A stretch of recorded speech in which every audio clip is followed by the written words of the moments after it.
Hey, I'm Joel. I play bass, and I guess we can just jump right into it. I should technically be playing 5 strings, but I guess because I'm small and I never really learned on a 5-string, I developed a way to sort of play 5s in 4-string version. So this first one's actually just a standard bass, but I have it in drop D, D, E, A, D, G. And I personally love heavy as possible for string gauge, so it's quite heavy for most bass players. It's a 115 through a 50, so really high gauge.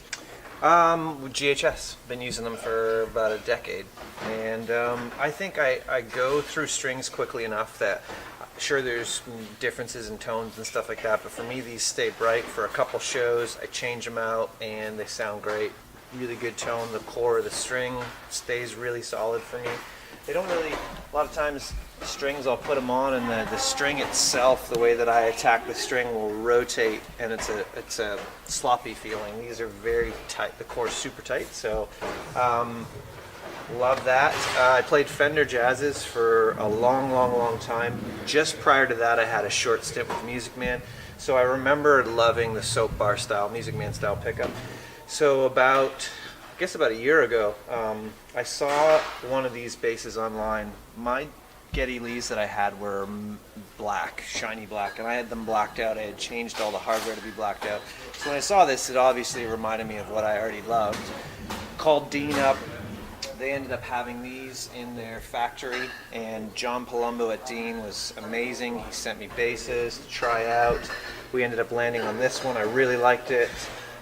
Changed a few things, electronics. I've known and used Bartolini's for a long time. The magnet isn't exposed, so you can really attack and it doesn't get clicky and that gross kind of like spitty sound that some bass players love. I personally don't love it, so put Bartolini's, they're passive Bartolini's in there, and active electronics. It's 3 bands, really great sweep through their bands of EQs. I found a setting that works for what I like. The most even. I used Badass bridges for a long time, but these come with an ABS bridge, and I think it's a German-made bridge. It's cast, solid, really strong. Pulls the tone right through the entire bass, really even across the fretboard, no dropouts whatsoever. So not crazy heavy for being a pretty meaty bass. It's got pretty good weight to it, but not insane. Just completely wide open volume. First is treble.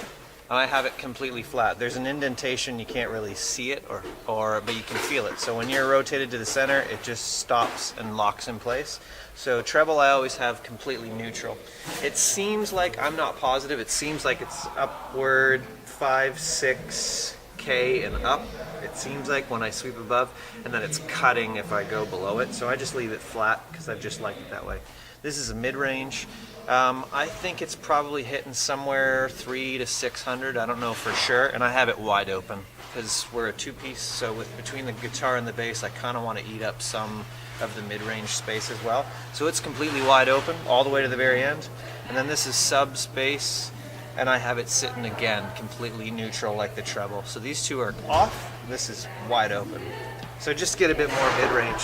When we talk about pedals, you'll see why I do it that way in correlation to the EQ that I have coming out of my pedal board. So again, 115 through 50 in drop D. This is a twin bass that looks kind of exactly the same because it in fact is. Same pickup, same bridge, same electronics, everything. Only difference is, like I was saying in the beginning, we do a lot of B, A, and C songs. Couldn't do that without a 5-string technically. So this, Tim Commerford, Rage Against the Machine, audio slave, longtime fan of his. I had heard that he had set up one of his 4 strings to in fact be like a 5-string minus the G. So I took some time on my Fenders and figured out a way to file out the nut, put a strong enough nut on there, file out the bridge, make sure the bridge could hold it without causing too much pressure on the neck, enough relief on the neck, so to say.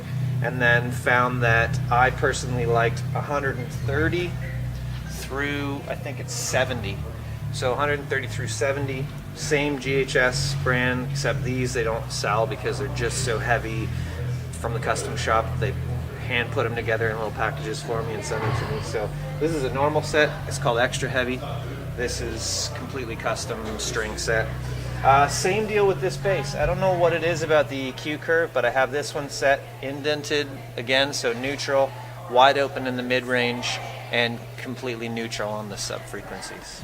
Hey guys, this is Andrew from 1000 Foot Krutch. I'll show you some guitars.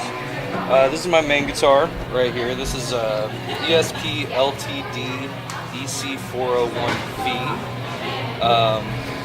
The only thing I really did to it was I changed out the bridge pickup. I really like the single coil sound, being the only guitar player in the band. I know like humbucker is more common for rock, but I realized that when I'm just the only guitar player, the single coil pickups kind of cut through a little bit better in the mix no matter where you are. So this is actually a Seymour Duncan quarter pound telly pickup. So I just bought this this pickup mounting ring from Guitar Fetish site, and it's just a retrofit, drops right in. So yeah, I've got a telly pickup and basically a Les Paul, and sounds amazing. It's a little bit thicker, as you can see. If you're familiar, like most poles are about this size on any pickup, including a single coil. These are a little bit bigger, so they've got a fuller sound to them. There's a little more highs, a little more lows, a little more mid-range, just overall. So it's nice and rounded, but it still cuts through really well.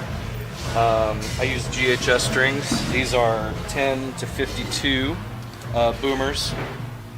Other than that, it's pretty much stock. This is the DiMarzio, what is it?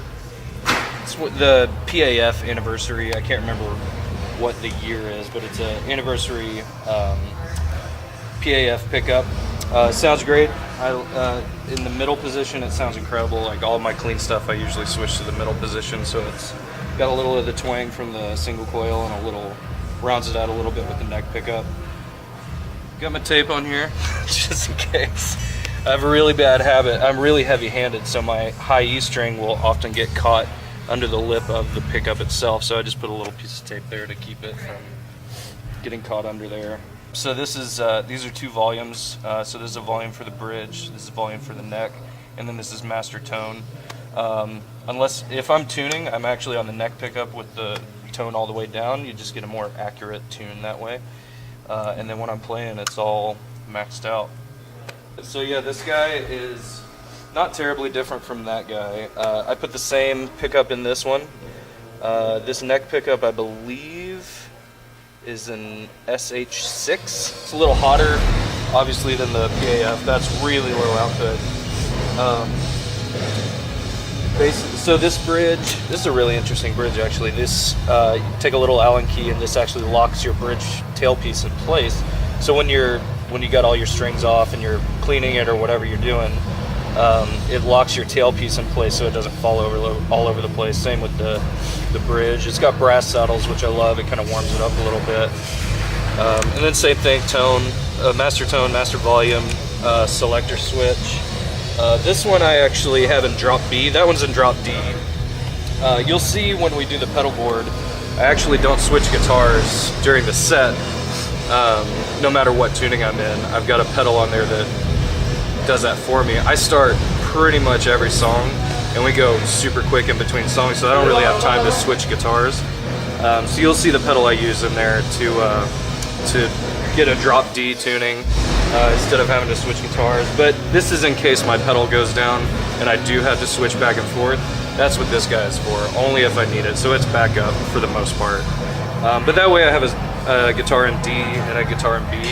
That way I can pretty much cover everything. There's maybe 1 or 2 songs where I'd have to tune up real quick. But this is mostly backup, and it's my warm-up guitar. It's a longer scale. It's 25.5 inches, whereas that is 24 3/4. So it's a little bit longer scale, so when I'm warming up, I have to stretch a little bit more. So it gets me nice and warmed up for my smaller guitar, and it feels like I'm just playing a stick of butter at that point. So yeah, that's pretty much it. This one is actually a custom gauge, 11, 18, 22 plain, 32, 44, 56, I believe are the gauges. A little bit thicker so that they hold the drop B a little bit better. It would be better if it was on a baritone, but I have tiny little hands, so I can't really do the baritone. It's a little hard for me, so I just do a longer scale and up the gauge a little bit more than what I usually would. So that's pretty much it. They sound great. So this is literally my entire rig. There's nothing else in addition to this. I've been doing this for a long time, so I've streamlined it, and it's what I like. So it starts, first of all, I don't use a wireless. I've never found one that I trust, that I've not had problems with. So I go monster cable into the Polytune 2. Love this tuner because you can, I don't use the Polytune function where you strum all the strings and it shows what's sharp, what's flat, whatever. I like it because of the blue lights, it's easier to see. Then I go straight into the Digitech Whammy Drop Tune, which is my secret weapon. This way I can use one guitar for the whole set. Like I was saying, I start pretty much every song and I only have a couple seconds in between songs, so I don't have time to really switch guitars. So I have this set to where all of our tunings that are other than drop D, so drop C, drop B, and then drop A, I just turn the knob, that's drop A. I'm in drop A. It sounds really good, it's really convincing. It doesn't quite sound like you're playing a guitar in drop A, but it's close enough that I don't really notice it, nobody else seems to notice it. And when you're jumping up and down in the crowd, you don't tend to notice it either. So I go straight out of here into my Line 6 Pod HD500X. I only use 4 sounds, so I'm on one bank all the time, and I just switch back and forth with whatever I need. I've got a convenient place for my glow-in-the-dark set list. This is not the right set list, but it's still on there because whatever. Yeah, so this is pretty much it. This is my dirty sound. I have a setting for a little bit lower gain for like the intro of, what is it? Untraveled Road, yeah. Then I got a clean sound with delay, and then a clean sound with an octave for like the intro of War of Change or the bridge of Let the Sparks Fly. That's pretty much all I use. On the dirty, I can add a phaser or delay. And I can do the same thing on the low setting in case I need that. That's pretty much it. That's my whole rig. So I used the Peterson for years, and then Andrew flipped to the Polytune. I heard it, used it a bunch, and kind of fell in love with it as well. That way we're both tuning exactly the same, which is also pretty important. But I found that it's bright enough. The Peterson's reverse image, and I couldn't see it, especially outdoor festivals, summertime. Plus this tunes really, really well. So again, same as Andrew, obviously with bass, I'm not using the Polytune, I'm just using chromatic. Works great, no problems with it whatsoever. From there I go into, this is an Aphex pedal, it's discontinued. It used to be called the Punch Factory.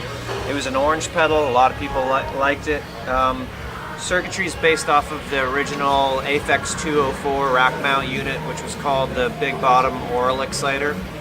Optical compression. For me with bass, I think compression's important to keep everything nice and tight, punchy bass. Problem is, I tried every compressor under the sun and none of them sounded good. I could hear them compressing. I don't really want to hear that. So I landed on optical, heard a bunch of different opticals, and could still hear them. This Aphex, I can get up to 20 dBs of reduction and I can't hear it. There is no pumping that's happening. I think it's a cool sound if you're looking for it, but if you're not, if you want just good even sound. So when they discontinued them, I went on eBay and Guitar Center used and bought as many as I could. Fingers crossed that I don't blow through all of them and eventually I'm screwed. So from there, goes into the second section, which is subharmonic synthesis. I run it straight up the middle. You got 3 different options. I run it up the middle for bass, obviously. It doesn't really change that much. It changes the curve a little bit, but it's fully sweepable, so you can kind of like play in between. I found straight up 12 o'clock for me.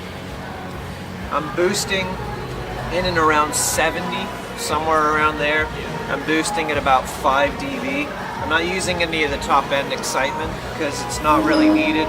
It's more like, that'd be amazing on like an acoustic guitar if you were doing kind of a really bright, silky sound. That high frequency can bring that out. Plus there's really not much use in the bass world up and around 6K. You're usually high passing there anyway, so Okay, so from there comes out, goes into, this is a Union Tube and Transistor sub fuzz. For years, I toured with the original Big Muff. Actually, it was like a second edition, so early 70s Big Muff. But if you turn a muff on, obviously it's 100% wet, affects your entire signal.